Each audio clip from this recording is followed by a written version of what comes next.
वैशान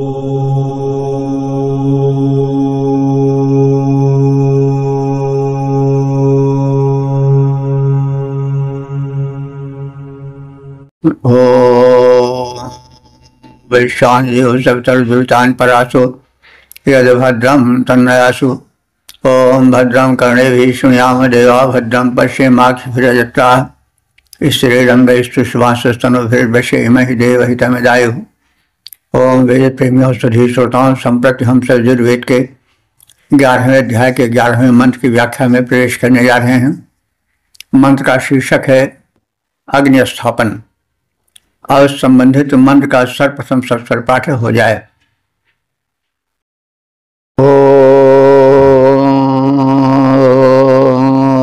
हस्त आधाय सविता बिभ्रात भृगो हिरण्ययीमा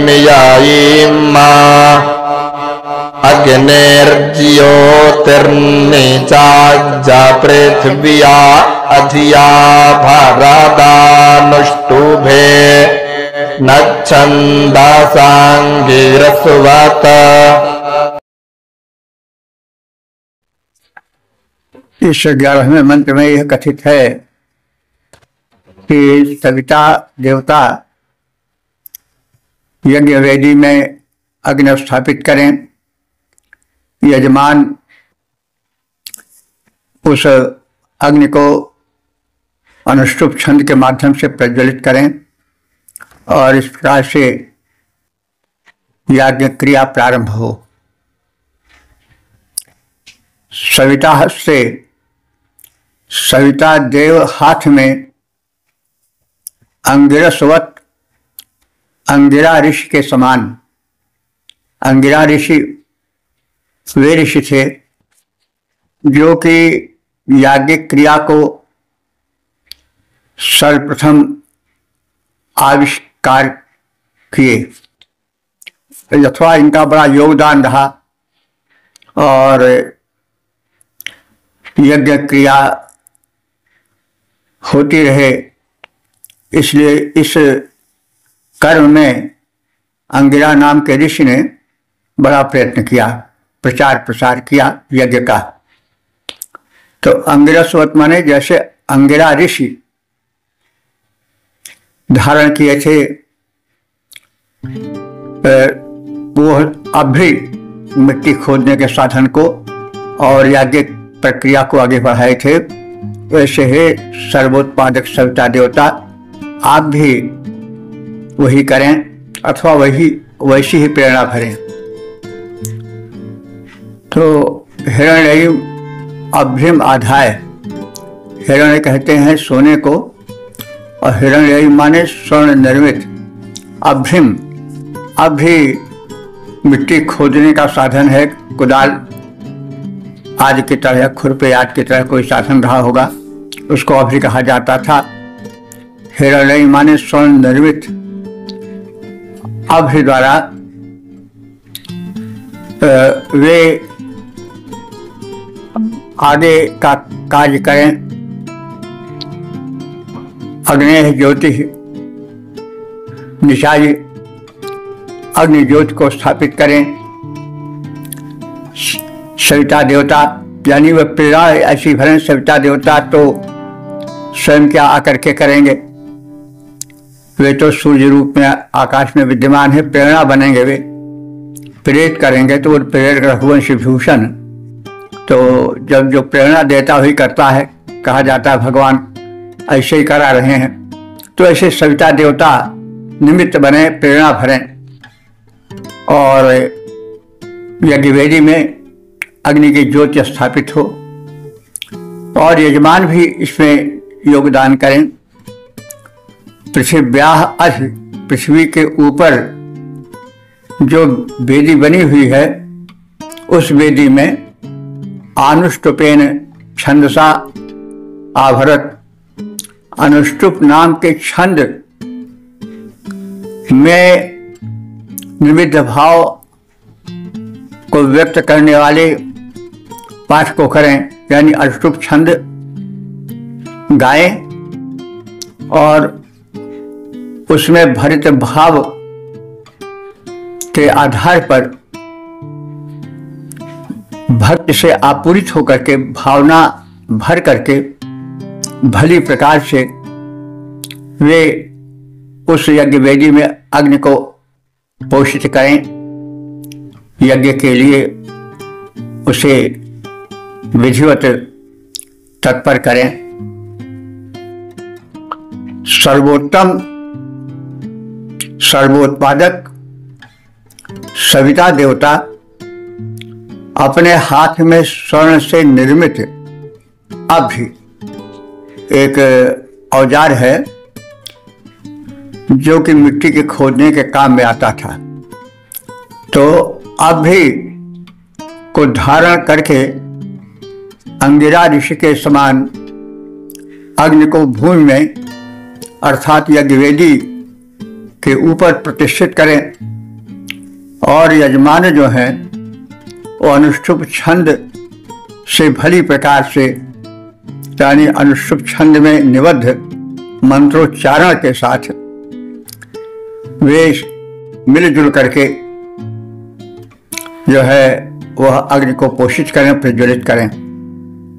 तो सविता देवता प्रेरणा भरें और यजमान यज्ञवेदी में अग्नि प्रज्वलित करने के साधन रूप में प्रस्तुत हों। इस भाव को भरा गया है। स्वर्ण विनिर्मित अभ्यस्वकर्मी पद रूपांतरण है। स्वर्ण विनिर्मित अभ्यस्वकर्मी सविता देव करें धारण, करें वेदिका पर स्थापित अग्नि अंगिरा ऋषियों तक्षण, करें वेदिका पर स्थापित अग्नि अंगिरा ऋषियों तत्पर विधिवत छंद अनुष्ठुप द्वारा जो है जागरूक यजमान करें प्रज्वलित विधिवत पावक, पुण्य प्राप्त कर बने महान। ओ वेद प्रेमियों सुधी श्रोताओं, संप्रति हम सब यजुर्वेद के 11वें अध्याय के 12वें मंत्र की व्याख्या में प्रवेश करने जा रहे हैं। यजुष का अथवा मंत्र का शीर्षक है विराट का अंश मानव। अब संबंधित मंत्र का सर्वप्रथम सस्वर पाठ हो जाए।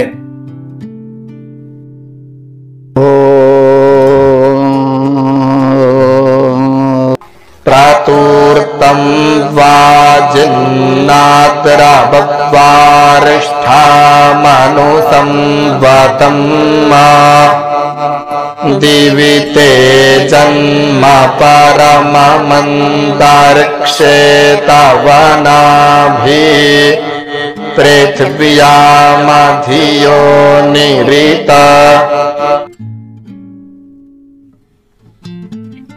इस 12वें मंत्र में यह कथित है कि मनुष्य अपने में हीनता का अनुभव न करे, वह व्यापक है और अपने व्यापकत्व का अनुभव करके व्यापक महान कार्य करे, क्योंकि वह परम विराट परमात्मा का अंश है। तो अंश का गुण अंशी में होता ही है। जो अग्नि व्यापक रूप में है, चिंगारी एक है, छोटी सी है, लेकिन वो भी अपनी शक्ति वर्धित करके वह चिंगारी संयोग से काष्ठादि के व्यापक रूप धर सकती है। वैसे मनुष्य भी उस परम पिता परमात्मा रूपी विशाल अग्निराशि का एक छोटा सा अंश है। लेकिन जैसे एक चिंगारी पर चढ़ करके परम व्यापक रूप धारण कर सकती है, दावानल बन सकती है, वैसे ही मनुष्य में भी अपार शक्ति है, वो शक्ति वर्धन कर सकता है। अपने में वो हीनता का अनुभव न करे, अपनी महत्ता का, शक्तिमत्ता का उसे ध्यान रहे और तद्वत आचरण वो करता रहे। वाजिन, हे प्रगतिशील मानव, वाज कहते हैं गति को, उसी से मतलब अश्व बना है। बाज अश्व को इसलिए कहा जाता है कि बड़ा तीव्रगामी होता है। तो अब यहाँ पर तीव्रगामिता को लक्ष्य करके मनुष्य में जो प्रगतिशील मानव है उसको बाज कह दिया गया है। तो हे बाजिन, हे प्रगतिशील मानव, तुम महान हो। ते तुम्हारा जन्म स्थल दिलोक में है। परमम जन्म वो तुम्हारा श्रेष्ठ जन्म स्थान है, यानी तुम स्वर्गीय हो। स्वर्गीय का मतलब हुआ स्वर्ग के निवासी, देवताओं के तुल्य हो, महान हो। तो तुम्हारा नाभि स्थल अंतरिक्ष में है, यानी अंतरिक्ष तुम्हारा नाभि स्थल है। पृथ्व्याम अधि, पृथ्वी के ऊपर योनि माने आश्रय स्थान, रहने का स्थान योनि है। तो यह जो पृथ्वी है वो तुम्हारा आश्रय स्थल है। तो इस प्रकार से इत माने निश्चय ही, वर्षताम संवतम, तुम श्रेष्ठ सेवनीय पद को, स्थान को प्राप्त करो, आद्रव प्राप्त करो। तुममें विराटत्व है और विराटत्व विकसित करके परमात्मा के तुल्य बनो।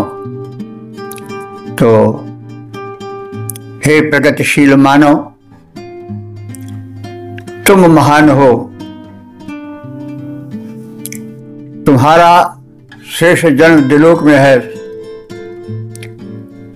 यानी दिलोक स्वर्गलोक जो देवताओं का दिव्य लोक है, उससे तुम्हारा संबंध है, वही तुम्हारा जन्म स्थान है। यानी तुम देवत्व से परिपूरित हो। अंतरिक्ष तुम्हारा नाभि स्थान है और पृथ्वी तुम्हारा आश्रय स्थल है। रह रहे हो पृथ्वी पर, लेकिन स्वर्ग और अंतरिक्ष भी तुमसे जुड़े हुए हैं। तुम शीघ्र ही गरिमा में उत्तम सेवनीय अपने योग्य स्थान को प्राप्त करो। तुम्हें विराटत्व का सन्निवेश है। तो मनुष्य को उसके शक्तिमत्ता से परिचित कराना परम आवश्यक है, क्योंकि मनुष्य चिंता की ग्रंथ से बहुत पीड़ित रहता है और उससे वह अपने को दीनहीन और लटा लामड़ा समझता है। आवश्यक है कि आत्मबोध हो।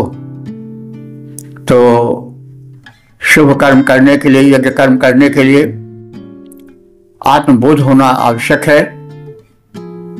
और ये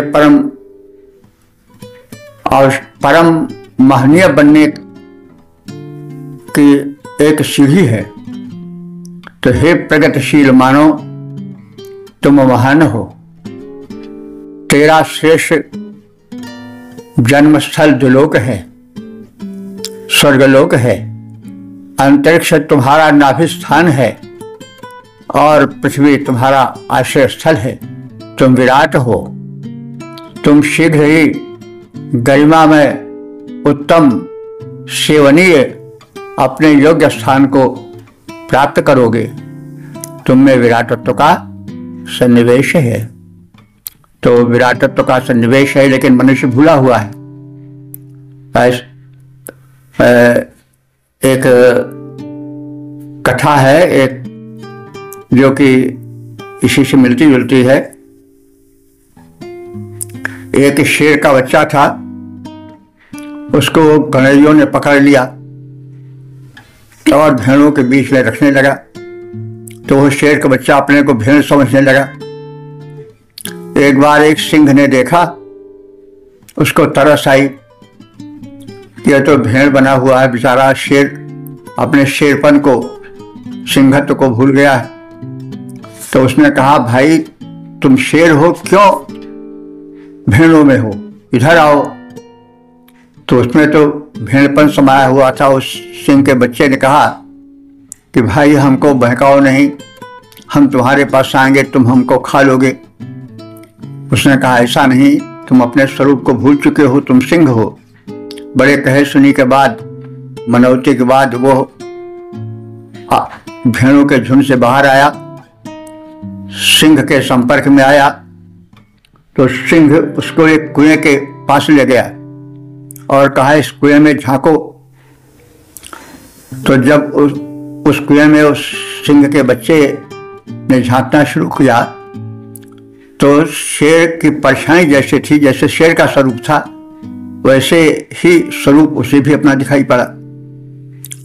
तो कहा, तुम में और हम में कुछ समानता है? उन्होंने कहा, है। तो सिंह ने कहा, जरा दहाड़ो, हम दहाड़ रहे हैं, तुम भी दहाड़ो। तो शेर ने दहाड़ मारी, पूरा वन प्रदेश गुंजित हो गया। कूप जो है वो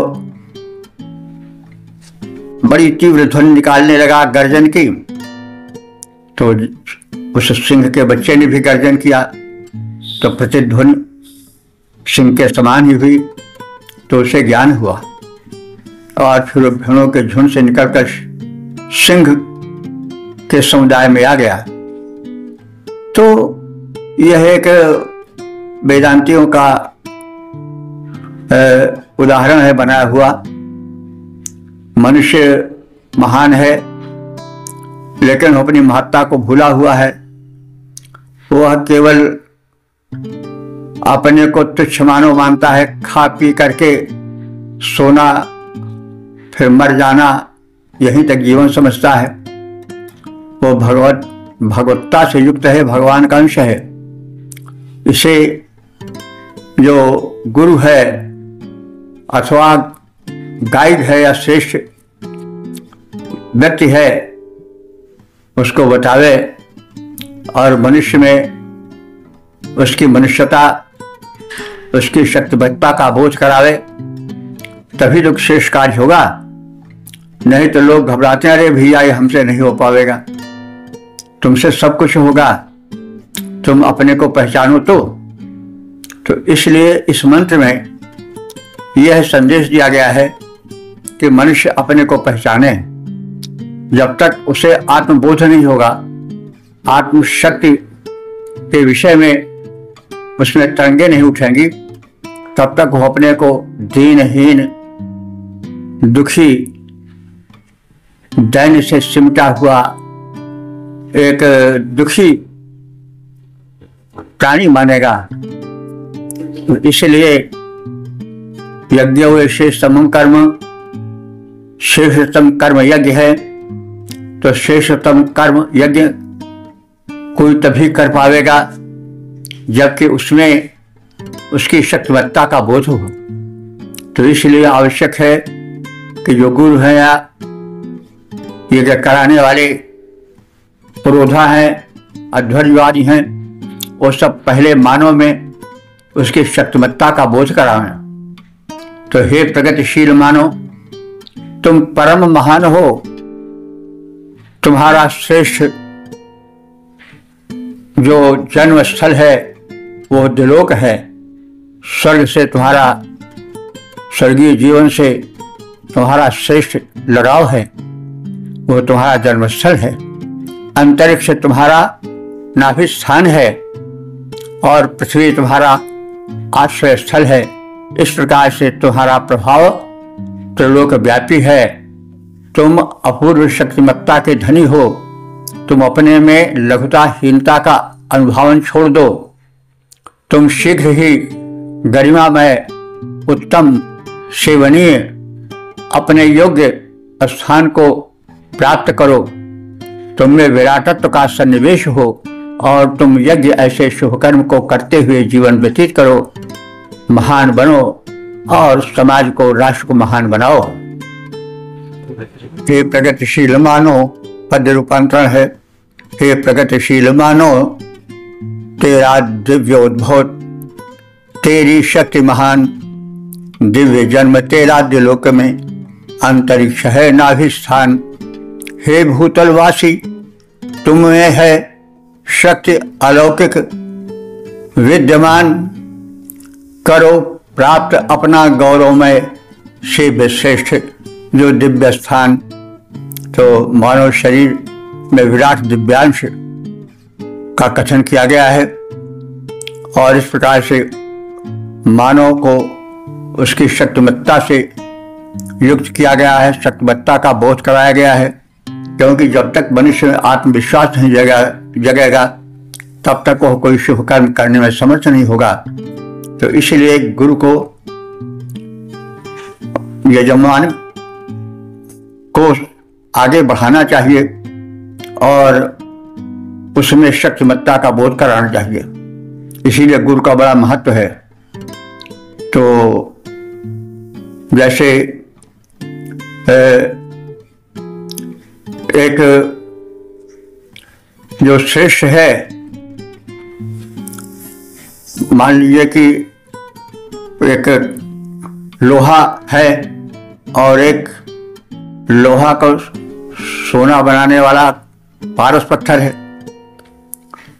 तो जब पारस पत्थर के संपर्क में आ जाता है लोहा, तो वह सोना बन जाता है, ऐसी मान्यता है। तो इसी प्रकार से मानव जब किसी श्रेष्ठ जागरूक व्यक्ति या गुरु के संपर्क में आता है, उसे अपनी शक्तिमत्ता का बोध होता है, तो वह हो जाता है वही जो वह परमात्मा है, क्योंकि वह परमात्मा का अंश है। बूंद तब तक अपने में लघुत्व का अनुभव करती है जब तक वो समुद्र से अलग रहती है, लेकिन जब समुद्र में मिल जाती है तो वही अगाध बन जाती है। तो ऐसे मनुष्य भी अपने को अपार बनावे, अगाध बनावे, महान बनावे, क्योंकि उसमें विराट शक्ति, उसमें महान शक्ति निहित है। और जब तक मनुष्य को आत्मबोध नहीं होगा, जब तक वो आत्महीनता के कीचड़ में पड़ा हुआ तड़फड़ाएगा, तब तक कोई श्रेष्ठ कर्म, यज्ञ कर्म नहीं कर पाएगा। इसलिए ऋषि बीच बीच में संबोधित करता चलता है, यजमान में शक्ति का अनुभवन करता चलता है, ताकि वह शुभ कर्म की ओर झुके और उसे विधिवत परिपूरित कर पाए। ओम वेद प्रेमियों, सुधीर श्रोताओं, संप्रति हम सब यजुर्वेद के 11वें अध्याय के 13वें मंत्र की व्याख्या में प्रवेश करने जा रहे हैं। मंत्र का शीर्षक है अग्नि प्रज्वलन का आग्रह। अब संबंधित मंत्र का सर्वप्रथम सस्वर पाठ हो जाए।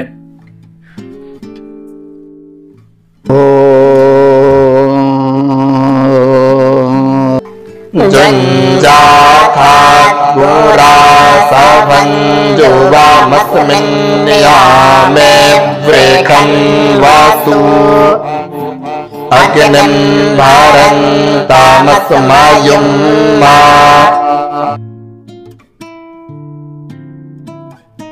इस 13वें मंत्र में यजमान और अध्वर्यु, जो यज्ञ कराने वाला प्रधान पुरोहित है, उससे अनुरोध किया जा रहा है कि वृषभ वसु, वृषण वसु, वृषण कहते हैं बल, और वसु माने ऐश्वर्य। तो हे बल युक्त ऐश्वर्यों के वृद्धि करने वालों, यजमान और अध्वर्यु, एवं तुम दोनों मिलकर अस्मिन यामे, अस्मिन माने इस, यामे माने कर्म में, यानी इस यज्ञ कर्म में, अस्मयुम अग्निम, अस्मयुम माने हितैषी, अग्निम माने अग्नि को प्रज्वलित करो। वह अग्नि कैसी है, अग्निदेव कैसे हैं? भरंतम रासभम, भरंतम माने वृद्धि करने वाले, भरण पोषण करने वाले, वृद्धि युक्त रासव हैं। तो रासव तो गधे को कहा जाता है, लेकिन संस्कृत में कोई शब्द निरर्थक नहीं होता है, उस शब्द के पीछे भाव छिपा होता है। तो जैसे रासव शब्द है, तो रासव कहते हैं कि जो शब्द करे, यानी शब्दायते इति रासवा, रासते, रासते शब्दायते, रासते का अर्थ हुआ कि शब्दायते शब्द करना, तो रासते शब्दायते इति रासवा, जो जोर से शब्द करे वो रासव है। तो भाई जोर से शब्द करने वाले बहुत हैं, लेकिन बाद में जैसा हम कहते आए हैं कि शब्द अपनी यात्रा में रूढ़ होते जाते हैं। तो गधा जब निकलता है तो बड़े जोर से शब्द करता है, तो इसके आधार पर उसको लोग रासव कहने लगे। अंत में शब्द अपनी यात्रा में, यानी यह रासव शब्द जो है, जो शब्द करने वाले के लिए आया है, कोई भी हो जो उच्च स्वर करे, लेकिन अंत में गधे के लिए रूढ़ हो गया। तो रासते शब्दायते इति रासवा। तो यहां पर यह शब्द अग्नि के लिए प्रयुक्त हुआ है। अग्नि रासव है, क्योंकि अग्नि जब प्रज्वलित होता है, जलने लगता है, चट चट पट पट करके, धू धू करके शब्द करता है। तो इसलिए भरंतम रासभम, हे यह अग्निदेव जो कि वृद्धिकारी रासव हैं, यानी शब्द करने वाले हैं, ऐसे विवर्धित शब्द से युक्त अग्नि को युंजाथाम, हे यजमान और पुरोहितो, तुम दोनों मिल करके जोड़ो, अर्थात प्रज्वलित करो, यज्ञ कर्म में अग्नि को लगाओ। तो हे याजक यानी यजमान और अध्वर्यु पुरोहित, तुम दोनों यथेष्ट धनों को यज्ञ माध्यम से वृद्धि करने वाले हो, यानी तुम यज्ञ करते हो, यज्ञ करने से पृथ्वी धन धान से संपन्न होती है। यज्ञात भोज पर्जन्या पर्जन्यादन संभव गीता का कथन है। यज्ञ से पर्जन्य होते हैं, मेघ बनते हैं, और मेघों से वृष्टि होती है, और वृष्टि होने से धरती में अन्नोत्पत्ति होती है, फल फूल अनाज की वृद्धि होती है। तो इसलिए कहा गया है कि तुम उस यज्ञ के विवर्धक हो, हे याजक, हे यजमान और अध्वर्यु, जो कि पृथ्वी को संपन्न बनाता है।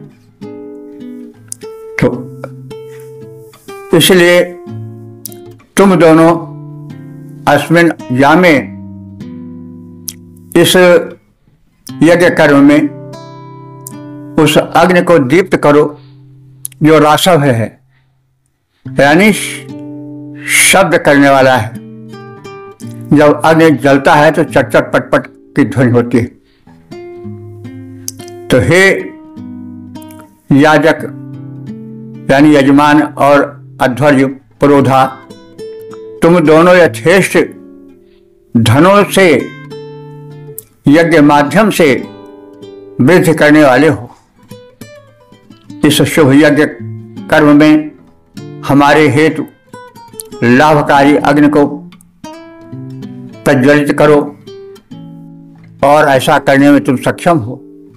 इस रासव को अर्थात शब्द एवं दीप्त युक्त अग्नि को यज्ञ में प्रदीप्त करो, नियोजित करो। पद रूपांतरण। हे याजक अध्वर्य पुरोहितों, यज्ञ कराने वाले, यज्ञ माध्यम से यजमानों का उत्कर्ष बढ़ाने वाले, करो प्रदीप्त अग्नि को। जो करता है वह अग्नि जो करता है वृद्धि हमारी यज्ञ कर्म से जोड़ो, जो दीप्ति श्रेष्ठ ध्वनिधारी हो। वेद प्रेमियों सुधी श्रोताओं, संप्रति हम सब यजुर्वेद के 11वें अध्याय के 14वें मंत्र की व्याख्या में प्रवेश करने जा रहे हैं। मंत्र का शीर्षक है इंद्र का आवाहन। अब संबंधित मंत्र का सर्वप्रथम सस्वर पाठ हो जाए।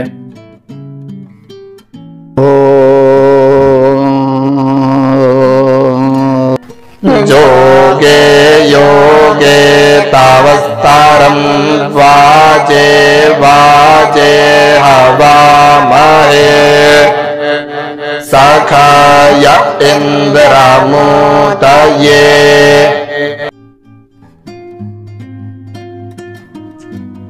इस 14वें मंत्र में कथित है कि इंद्र देवराज हैं। हम उस देवराज इंद्र को प्रत्येक संघर्ष में सुरक्षा हेतु बुलाते हैं, क्योंकि जो श्रेष्ठ है उसका आवाहन सुरक्षा करना आवश्यक होता है। क्योंकि मनुष्य सब कुछ होते हुए भी अंत में अन्यों का आश्रय लेता है, क्योंकि सब मिला करके उसमें इतनी शक्तिमत्ता नहीं रहती कि वह अकेले सब कुछ कर सके। तो इंद्र जो कि देवराज हैं, दिव्य शक्तियों के अधिपति हैं, उनका आवाहन किया जा रहा है। उनको सखाया मित्र कहा जा रहा है। जैसा हम कहते आए हैं कि वेदों में मित्र भाव की भक्ति का ही विशेष प्रारूप मिलता है। तो भक्तियों के अनेक श्रेणियां हैं। दास भाव, सख्य भाव, प्रिय भाव, प्रियतमा भाव, अनेक भाव हैं। उसमें से एक भाव जो है सखा भाव भी है। तो वेदों में सखा भाव की मैत्री का विशेष संवर्धन है। तो हे इंद्र, वयम सखाया, हम तुम्हारे मित्र हैं। योगे योगे, प्रत्येक कर्म में, प्रत्येक संयोग में, प्रत्येक यज्ञ अनुष्ठान में, तवस्तरम इंद्रम, तवस्तरम माने बलवान इंद्र को। तव से ताव बनता है, जैसे कहते हैं उनको ताव आ गया, तो इसी तव से ताव विकसित हुआ होगा। तो इंद्र को तवस्तर कहा गया है, नहीं अत्यधिक बलवान, बलवत्तर। तो तवस्तरम इंद्रम, बलवान इंद्र को पूतये रक्षा के लिए बाजे बाजे, बाजे कहते हैं युद्ध को। तो बाजे बाजे माने प्रत्येक युद्ध में हवा में ही हम सहायतार्थ बुलाते हैं। हम अति समर्थ और परम सहायक मित्र रूप में देवराज इंद्र को प्रत्येक कर्म में संरक्षण के निमित्त आवाहित करते हैं, बुलाते हैं, और प्रत्येक युद्ध में सुरक्षा के लिए उनका आवाहन करते हैं। इंद्र हमारा मित्र परम है, इंद्र हमारा मित्र परम है और परम बलवान। प्रत्येक कर्म प्रत्येक युद्ध में करते हम आह्वान। ओम वेद प्रेमियों, सुधी श्रोताओं, संप्रति हम सभी यजुर्वेद के 11वें अध्याय के 15वें मंत्र की व्याख्या में प्रवेश करने जा रहे हैं। मंत्र का शीर्षक है प्रगति का संदेश। अब संबंधित मंत्र का सर्वप्रथम सस्वर पाठ हो जाए।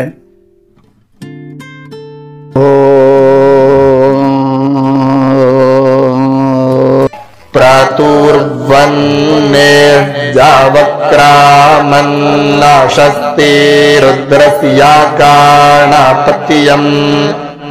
मायो भूरेहि उर्वन्तारिक्षं विहिस्वस्ति कपियूतिराभायानि कृण्वन् भूषणा सायुजासाः।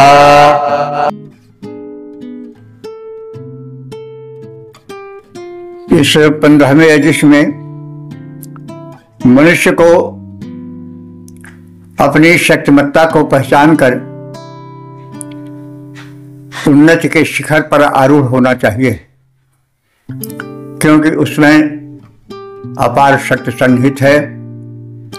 मनुष्य अपनी शक्ति को भूला हुआ है, इसलिए वह अपनी शक्ति को पहचाने और शक्ति के आभास होने पर ही शुभ कर्म हो पाता है, यज्ञीय जीवन बीत पाता है। यज्ञीय जीवन माने परोपकार का और कर्मठ जीवन का प्रतीक है।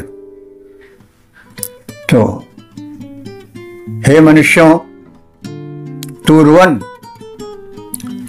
त्वरापूर्वक अतिवेग से अशस्ति प्रगति करते हुए अवक्रामन और जीवन में दुराचरण को दूर करते हुए प्रएह माने जीवन के पथ में आगे बढ़ो, प्रएह आगे बढ़ो। मयोभूः कल्याण की भावना करने वाले रुद्रस्य रुद्र के गणपत्यम माने गणपतित्व को उनके अंतर्गत रहने वाले महान सदस्यों गणेश आदि के तुल्य बनते जाओ और महान के छाया में वास करने के लिए पहले महान बनना पड़ता है, पात्रता प्राप्त करनी पड़ती है। तो हे मनुष्य, तुम अपने स्वरूप को पहचानो, अपनी शक्ति का समर्थन करो और अंत में रुद्र के गणपतित्व को प्राप्त करो। रुद्र के गणों में स्थान जमा लो। स्वस्थ गव्यूति, स्वस्थ माने कल्याण, गव्यूति कहते हैं गमन को। तो तुम्हारा जो गमन हो वो कल्याण हो, मय हो, मंगलमय हो। सयुजा, तुम साथ रहने वाले बनो, संगठित बनो और पूषणा सह, पूषा देव के साथ अभया कृण्वन, अभय जीवन को बिताओ, निर्भय बनो। मनुष्य भय की छाया में जीता है, जहां देखो तहां उसे भय ही दिखाई पड़ता है। इसलिए जीवन को सुखी और स्वस्थ प्रगतिशील बनाने के लिए निर्भय होना आवश्यक है। तो इसलिए निर्भयता प्राप्त करने का संदेश कहा गया है, संदेश दिया गया है। अंतरिक्षम बीज, तुम अंतरिक्ष को प्राप्त करो, अर्थात जैसे अंतरिक्ष ऊंचाई को प्राप्त किए हुए है, वैसे तुम भी अंतरिक्ष की भांति ऊंचाई प्राप्त करो और व्यापक बनो। तुम अपनी शक्ति को पहचानो और बिना शक्तिमत्ता को पहचाने हुए कोई कर्म हो नहीं पाता है। क्षीणता में ग्रस्त, अपने को तुच्छ मानने वाला, अल्प शक्ति वाला मानने वाला, अल्पज्ञ मानने वाला मनुष्य अपनी उस हीनता की कुंठा की जकड़न में पड़ा रहता है। इसलिए ऋषि मनुष्यत्व को, उसकी शक्तिमत्ता को जागृत करता है और कहता है कि हे मनुष्यों, तुम जीवन में तीव्र गति से प्रगति कर आगे बढ़ते जाओ। दुराचरण और दुराचारियों को अपने से दूर रखो, आगे बढ़ो। कल्याण की भावना करने वाले रुद्रदेव के गणपतित्व को प्राप्त करो। उनके गणों के मध्य तुम एक गण बनकर रहो, जो कि परम सौभाग्य का विषय होता है। कल्याण पथ पर गमन करते हुए पोषण करता देव पूषा के सहचर बनकर निर्भय जीवन बिताओ और अंतरिक्ष की ऊंचाई को छू लो। अंतरिक्ष की भांति विशाल और उन्नत बन जाओ। पद रूपांतरण है, बड़ी तीव्रता से जीवन में उन्नति करते जाओ हे मानव, बड़ी तीव्रता से जीवन में उन्नति करते जाओ। दुराचार से दूर सुपथ पर आगे चरण बढ़ाओ। मंगलमय याज्ञिक, मंगलमय शिव गण के मध्य में तुम गणपतित्व को पाओ। छू लो अंतरिक्ष को, इतने ऊंचे उठते जाओ। छू लो अंतरिक्ष को, इतने ऊंचे उठते जाओ। इस प्रकार से आत्मविश्वास का जागरण इस मंत्र में किया गया है। मनुष्य कुंठा में जीता है, वह अपने को दीनहीन मानता है, इसलिए उसका जीवन दीनहीन बना रह जाता है। तो पहले उसमें आत्मविश्वास का जागरण होना चाहिए। मंत्र आत्मविश्वास के जागरण से संबंधित है। ओ वेद प्रेमियों, सुधी श्रोताओं, संप्रति हम सब यजुर्वेद के 11वें अध्याय के 16वें मंत्र की व्याख्या में प्रवेश करने जा रहे हैं।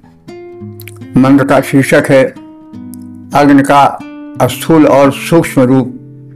अब संबंधित मंत्र का सर्वप्रथम सस्वर पाठ हो जाए।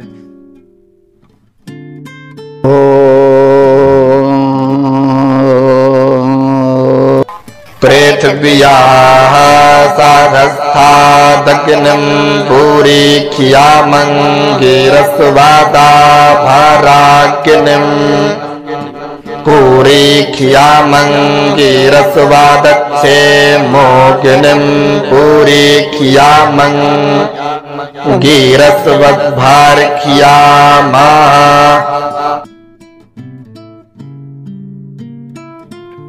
इस 16वें मंत्र में अग्नि के स्थूल और सूक्ष्म रूप, इन दोनों का दिग्दर्शन है। तो स्थूल रूप में तो अग्नि घर में, चूल्हे में, दीपक में और यज्ञवेदी में रहता है। सूर्य भी उसका एक रूप है, व्यापक रूप। विद्युत में भी अग्नि का ही वास है। लेकिन इसके अतिरिक्त अग्नि हमारे शरीर में भी है। जो हमारे नेत्रों की चमक है, ज्योति है, वह अग्नि का अंश है। जो जठराग्नि है, वह अग्नि का अंश है। जो हमारे शरीर में ऊष्मा है, गर्मी है, जो जीवन का प्रतीक है, जीवन का चिन्ह है, वह भी अग्नि ही है। तो अग्नि के सूक्ष्म और स्थूल दोनों रूप हैं।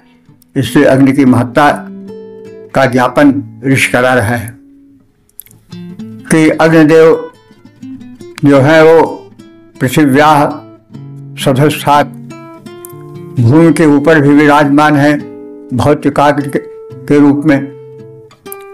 वे जो है वो पुरुषम माने पालन करने में समर्थ हैं और वे अंगिरसवत, अंगिरा ऋषि के द्वारा आभर माने यज्ञ कर्म में लगाए गए हैं, लेकिन वो शरीर में भी पोषक तत्व बनकर मेटाबॉलिज्म क्रिया को, चयापचय क्रिया को करते हैं।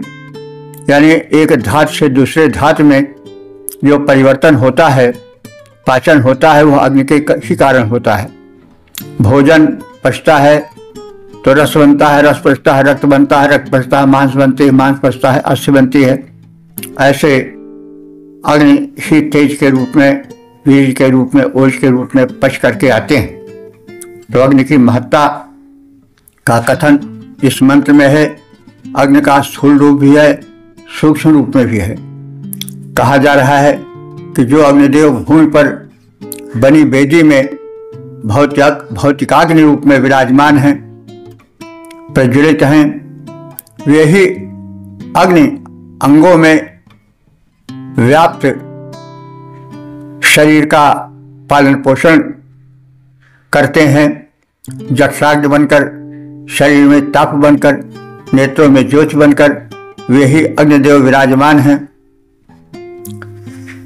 उन अग्नि को आहार विहार के माध्यम से क्षीण न होने दो, यानी अग्नि तत्व को प्रज्वलित रखो।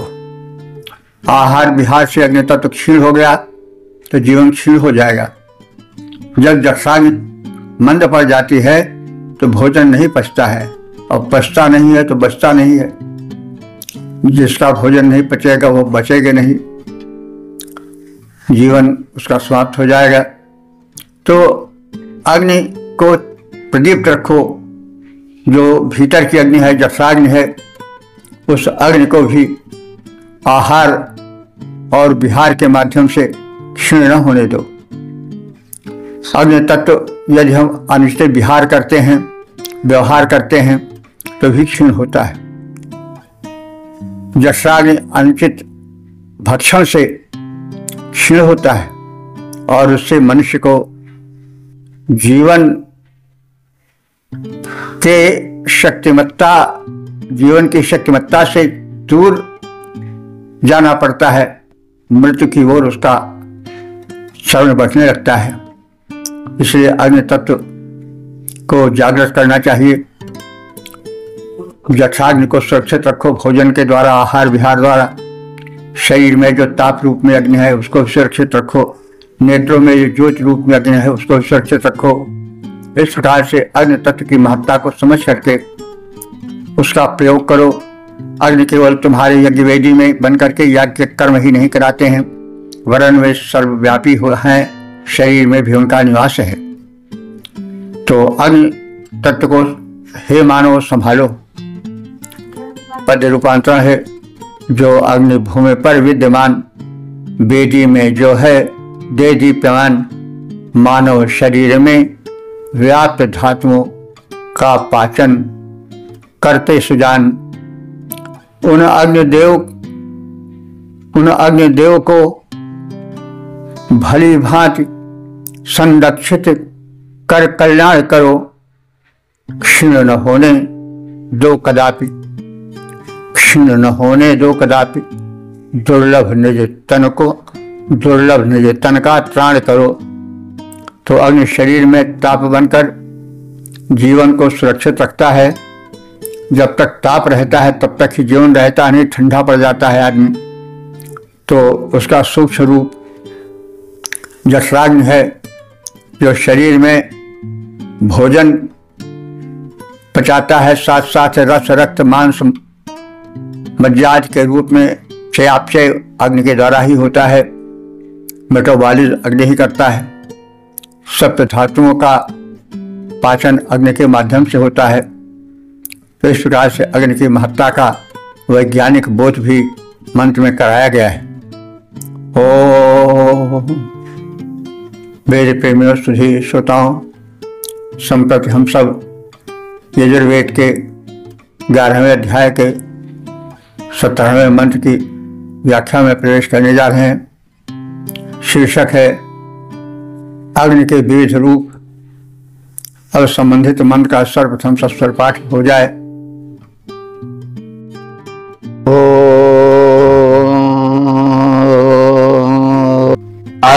वग्निरुखा सामग्रा मखिया दन्वाहा निप्राथमो जातवेदाः अनुसूर्जस्या पूर्वोत्तराचारश्मीनानुतिया वा पृथिवी आततन्थ।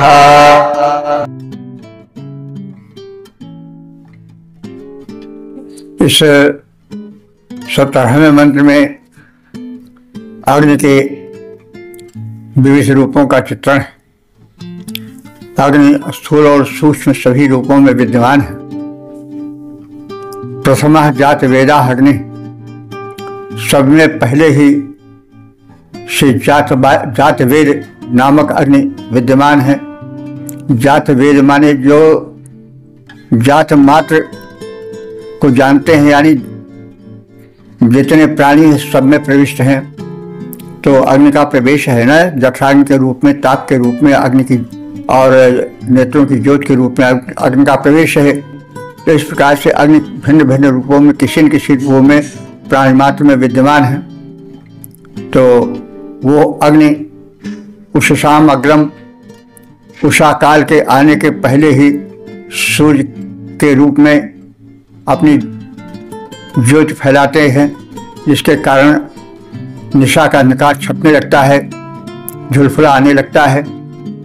तो उत्साह अग्रम माने उषा काल के आगे ही वो प्रकट हो जाते हैं, और वे ही अग्निदेव सूर्य रूप में आहान माने दिनों को अनवरंजत प्रेरित करते हैं, प्रकट करते हैं। यानी सूर्य भी तो अग्नि ही है। तो दिन होता है तो सूर्य के कारण होता है। सूर्य अग्नि का बृहद रूप है, इसलिए अग्नि ही उसमें भी है। सूर्य से अग्रम, सूर्य के पहले। पुरुत्वा माने उनके अनेक स्थानों पर रश्मि किरणों को अग्नि ही फैलाते हैं। कहने का मतलब अग्नि ही सूर्य के भीतर से किरण बन करके चारों ओर छिटक जाते हैं। तो इस प्रकार से अग्नि जो है वो द्यावा पृथ्वी को, त्रिलोक और भूलोक को धन्य करते हैं। अग्नि की महत्ता को हे मानो जानो, पहले से ही विद्यमान अग्निदेव उषा काल के पूर्व ही दिन को प्रकाशित करते हैं। वही अग्नि सूर्य की बहुत सारी किरणों को भी प्रकाशित करते हैं। किरण के रूप में चारों ओर अग्नि ही फैल जाते हैं।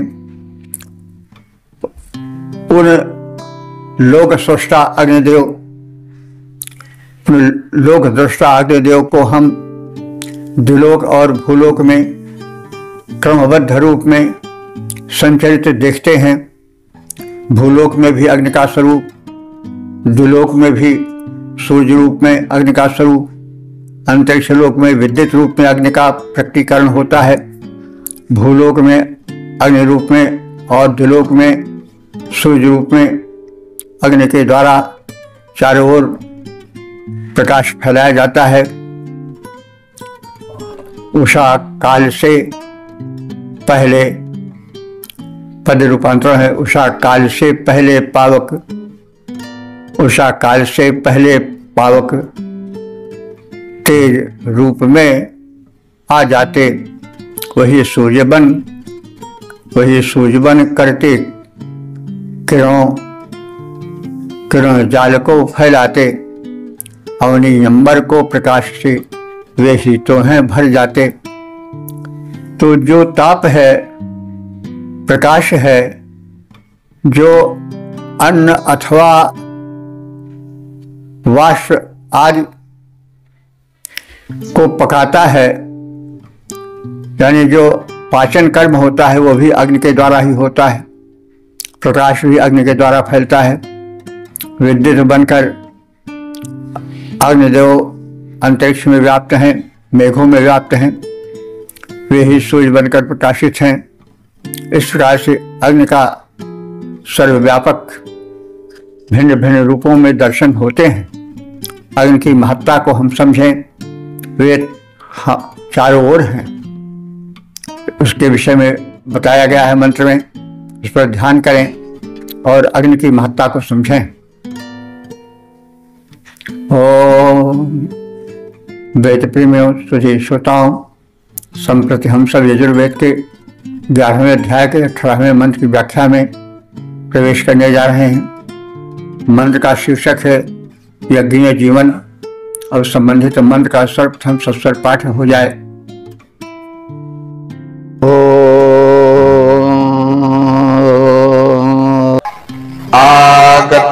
आगत्यवाच्यथवा नक्को सर्वा मृधो विधुनुते अग्निगो साधस्थे महति चक्षुखा निचिकी खाते। इस 18वें मंत्र में मनुष्य का जीवन संतुलित हो, वह यज्ञकर्ता धार्मिक तो बने ही, साथ ही साथ एक वीर योद्धा भी बने। यह बहुत आवश्यक है।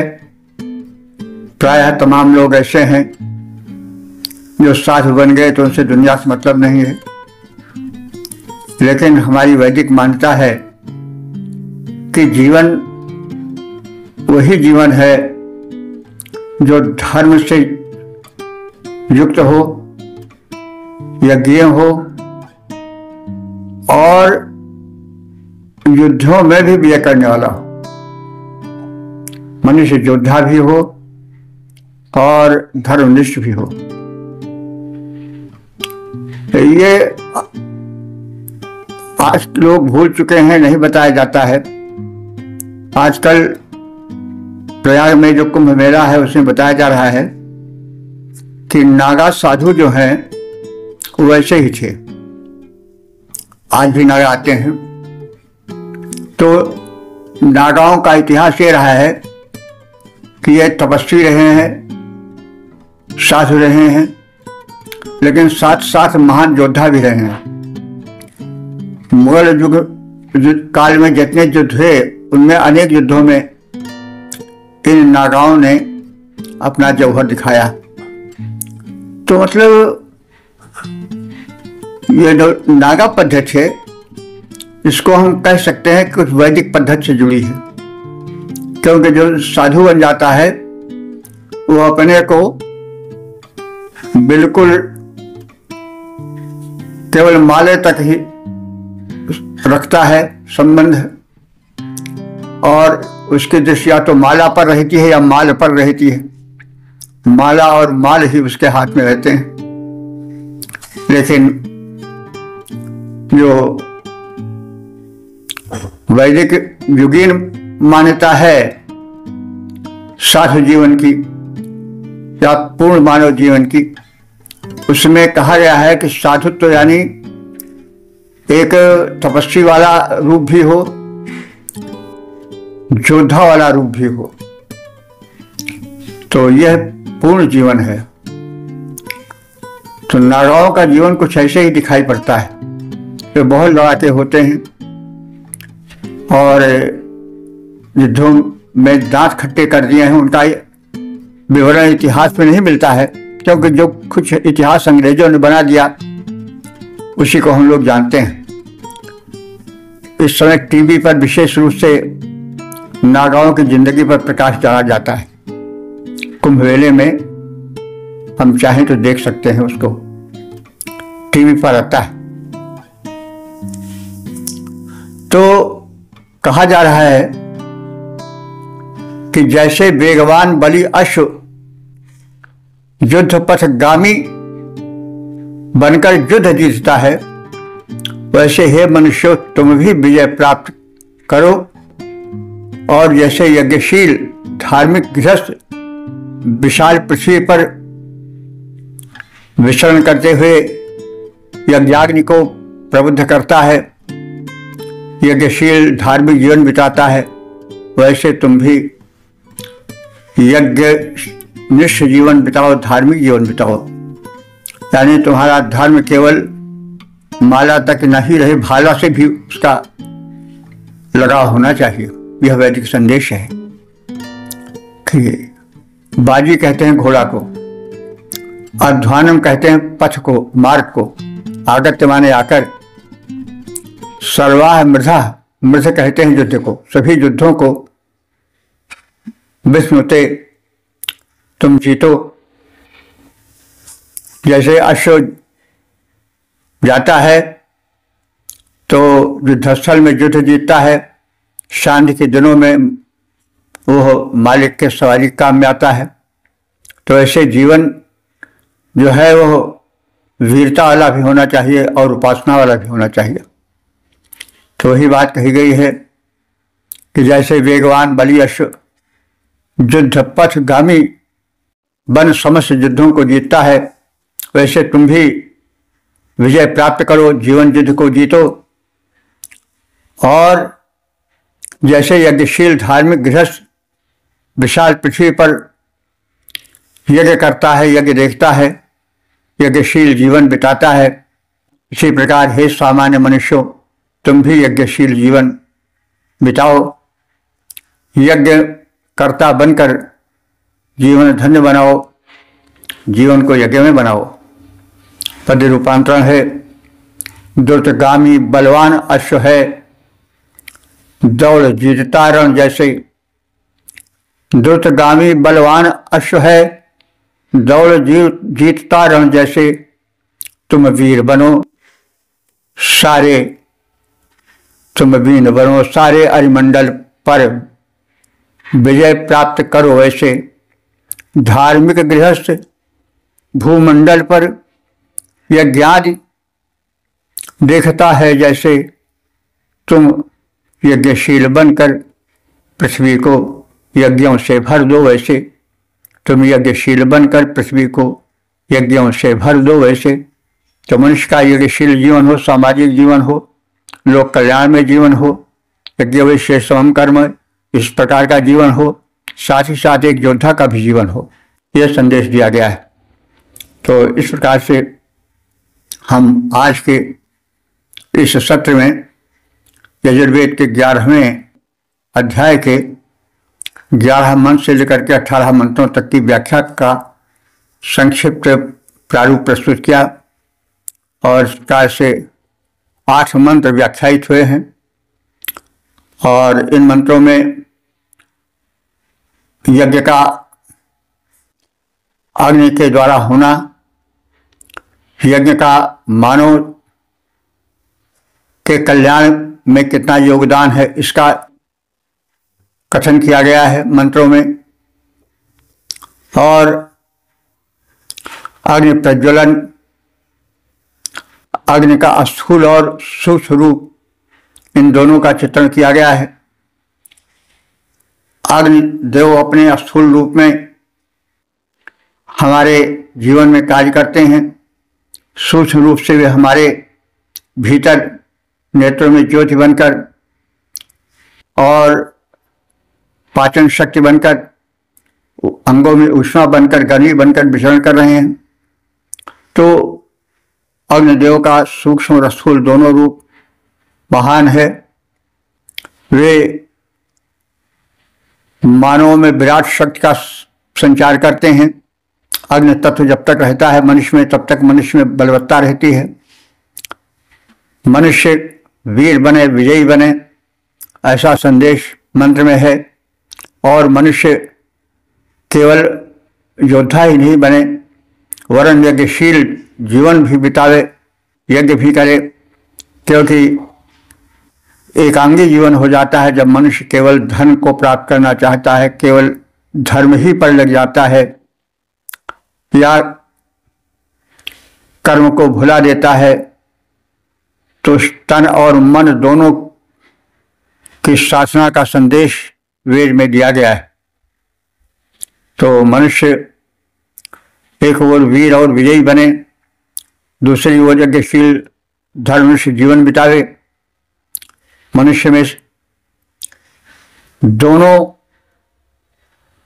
यानी त्याग और विराग का समावेश होना चाहिए। और इस प्रकार से एक पूर्ण जीवन जीने का संदेश वेद मंत्रों में दिया गया है। संक्षेप में हमने उसके कुछ अंश को जाना भी है। इस निवेदन के साथ ओम सर्वे भवन्तु सुखिनः, सर्वे सन्तु निरामयाः, सर्वे भद्राणि पश्यन्तु, मा कश्चित् दुःख भाग् भवेत्।